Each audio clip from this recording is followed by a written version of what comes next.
So I'm going to show you the inside of the car. It's got this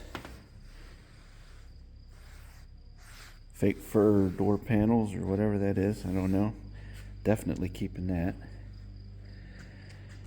This is looks like burl wood, but it's actually just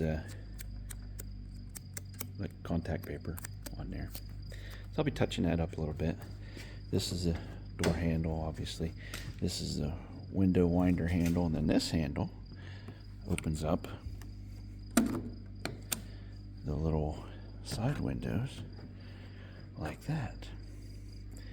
So you get these little window wings like that, and they latch shut here like this.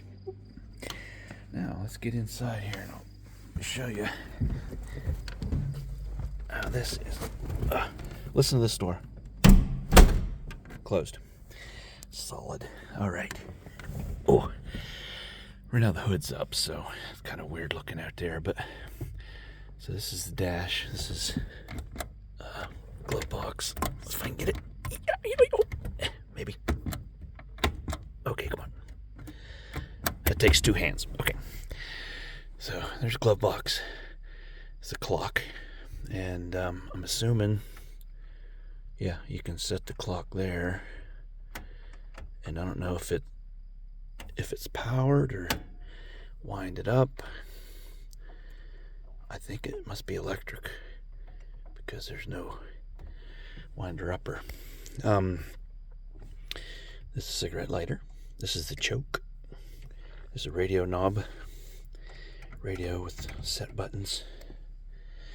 The other radio knob. This is, actually I'm not sure what that is. It looks like a letter T on there, which the cable that comes from this out to the, got dirt on my finger. The cable that comes from this button, or this knob, that goes out to the carburetor, I think could connect to the throttle. And there's a letter T on this knob, so I'm assuming that's like a throttle control. So you can pull that and it'll keep the throttle open, almost like, you probably use it almost like a cruise control, I suppose. Wouldn't be the safest thing, but, or, you know, as it's warming up when you first start it, you can keep the RPMs up, get it warmed up. This switch here, this ignition switch, I'm gonna move my phone underneath here because that's keeps wanting to refocus. Okay, so this is a throttle control knob. This ignition switch here looks like it would take a key, and it just flips this way and that. And when I was trying to get the car started, I assumed that this was the on position, because in a normal, in a modern car, you turn the key to the right and the ignition comes on. But in this car, whether it's wired different, maybe because there was no key, this is the off position, this is the on position. So with the battery connected, if I hit the starter, that the engine would turn over and eventually start in the on position. And then to shut the car off, you just go like that.